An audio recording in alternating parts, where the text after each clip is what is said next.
Hello everyone. If you want to check the storage information of your Samsung phone, you can do that if you go to the settings.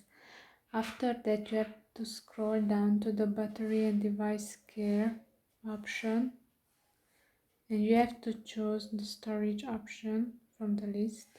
And here you can see how many gigabytes are used for the internal storage as well as for the SD card, and the exact number of gigabytes which are used for the different apps on your phone.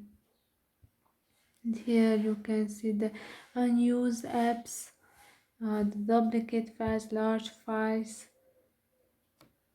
and if you go back you can see the total amount of gigabytes on your phone and the total number which is used.